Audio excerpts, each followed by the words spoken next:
आज हम एक ऐसे सफर पर निकलने वाले हैं जो पृथ्वी के एक बेहद साधारण से जंगल में शुरू होकर सीधे ब्रह्मांड की गहराइयों और सर्वोच्च धर्मशास्त्र तक जाता है। मेरा मतलब है, आज हम प्रेम, करुणा और परमानंद की सर्वोच्च देवी यानी राधा के उस रहस्य से पर्दा उठाने वाले हैं जिसे शायद बहुत कम लोग गहराई से समझते हैं।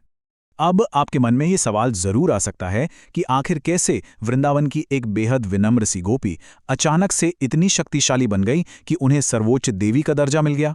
और इतना ही नहीं, कुछ मान्यताओं में तो उनका स्थान स्वयं भगवान कृष्ण से भी ऊपर रखा गया है ना कमाल की बात। चलिए इसी विरोधाभास और इस रहस्य की गहराई में गोता लगाते हैं। तो इस गहरे रहस्यों को सुलझाने के लिए आज के इस एक्सप्लेनर का हमारा रास्ता कुछ ऐसा रहेगा। 1. राधा का उदय। 2. गोपी और दिव्य प्रेमिका। 3. परमात्मा का आधा हिस्सा। 4. सर्वोच्च देवी के रूप में उनकी प्रतिष्ठा। और आखिर में 5. प्रतिमा विज्ञान, कला और उत्सव। चलिए आगे बढ़ते हैं। भाग 1, राधा का उदय, रहस्यमयी उल्लेख से मुख्य देवी तक। अब जब हम राधा के ऐतिहासिक मूल को खोजते हैं तो एक बहुत ही चौंकाने वाली बात सामने आती है। दरअसल एकदम शुरुआती भारतीय साहित्य में उनका जिक्र बहुत साफ तौर पर नहीं मिलता। वो बस एक रहस्यमयी कानाफूसी की तरह मौजूद थीं। पहली सदी के प्राकृत ग्रंथ गाथा सप्तशती में उनका बहुत ही हल्का सा शुरुआती जिक्र मिलता है, लेकिन असली बदलाव आया 12वीं सदी में। जयदेव के गीत गोविंद ने उन्हें एक मुख्य नायिका के रूप में दुनिया के सामने ला दिया। और फिर 15वीं सदी के भक्ति आंदोलन तक आते आते तो वो पूरी तरह से एक शक्तिशाली देवी और कृष्ण की शाश्वत संगिनी के रूप में स्थापित हो चुकी थीं। अब जरा इस श्लोक को देखिए।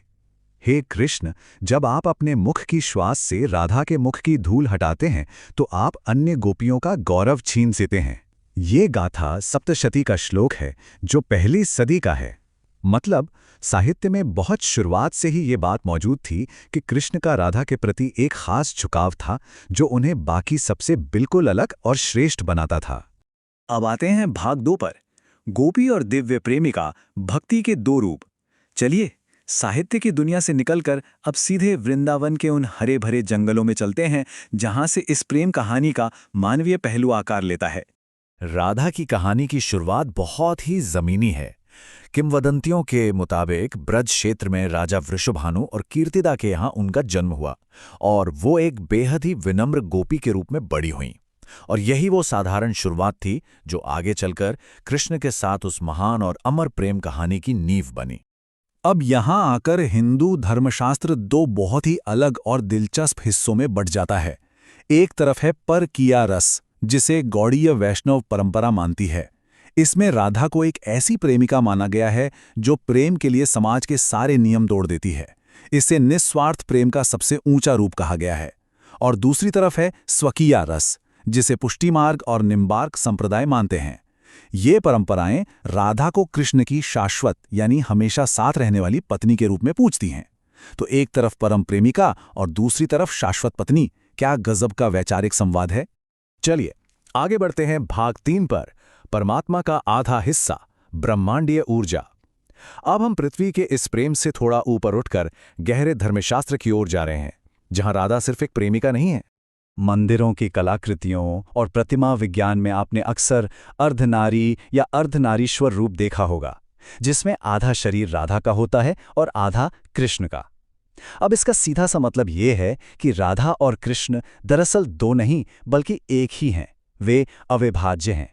ये रूप संपूर्ण ब्रह्मांडीय पूर्णता को दर्शाता है। स्कंद पुराण का ये श्लोक इस बात को एकदम पक्का कर देता है। राधा कृष्ण है और कृष्ण राधा है। और ये बहुत ही खूबसूरती से बताता है कि धर्मशास्त्र की नज़र में दोनों बिल्कुल बराबर हैं। कोई भी दूसरे से कम नहीं है। दोनों मिलकर एक ही सच्चाई है। इसे अगर हम थोड़ी तकनीकी भाषा में समझें तो इसे ह्लादिनी शक्ति कहते हैं। ये भगवान कृष्ण की वो आंतरिक शक्ति है जो परमानंद पैदा करती है। और जब ये आनंद वाली ऊर्जा अपने एकदम चरम पर होती है ना, तो वो पूरी तरह से राधा का रूप ले लेती है।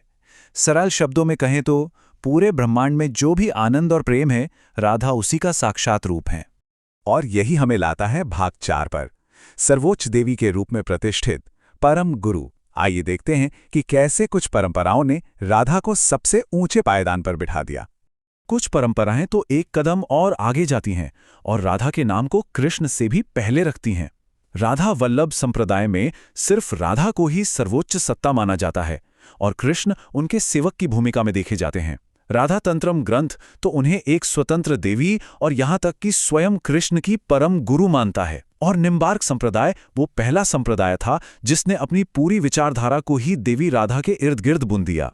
तो सबसे अहम बात यह है कि ब्रह्म वैवर्त पुराण जैसे ग्रंथों में उन्हें मूल प्रकृति भी कहा गया है। इसका मतलब है रूट नेचर, वो शुरुआती बीज जिससे इस पूरे ब्रह्मांड के सभी भौतिक रूप बने हैं। वो सृष्टि की माता हैं। उनका ये दर्जा उनकी उस विशाल ब्रह्मांडीय शक्ति का सबूत है जिसके बारे में हमने शुरुआत में बात की थी।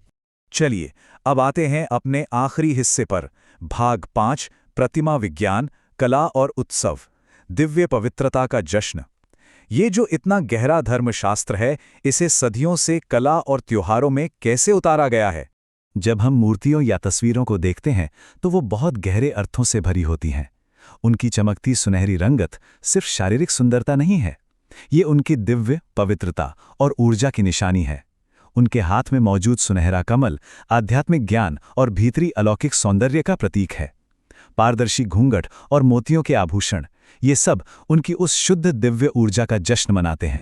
अगर हम चित्रकला के इतिहास पर नजर डालें तो राजपूत कला शैली में उन्हें सुंदरता के आदर्श के रूप में पूरे गहनों से लदा हुआ और एक सफेद माला लिए हुए दिखाया गया है, जो आध्यात्मिक पूर्णता को दर्शाता है।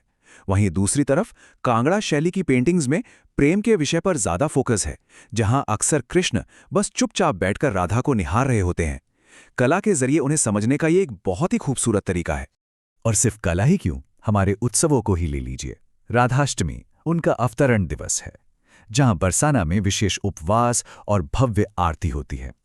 होली, खासकर लट्ठमार होली, उनके और कृष्ण के उस शाश्वत प्रेम का जश्न है। और शरद पूर्णिमा, ये वो रात है जब उस अलौकिक रासलीला नृत्य का उत्सव मनाया जाता है। ये सब त्योहार उनकी कथा को आज भी हमारे बीच एकदम जीवंत बनाए हुए हैं। तो इस एक्सप्लेनर के अंत में आइए एक गहरे सवाल पर विचार करते हैं। क्या परम भक्ति और सच्चे आध्यात्मिक सत्य को पाने के लिए समाज की सारी अपेक्षाओं को पीछे छोड़ना जरूरी है, बिल्कुल वैसे ही जैसे स्वयं प्रेम की देवी ने किया था?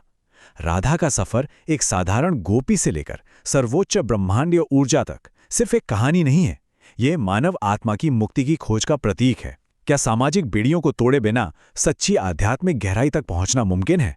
इस सवाल पर जरूर विचार कीजिएगा। इस चर्चा में हमारे साथ जुड़े रहने के लिए आपका बहुत बहुत धन्यवाद।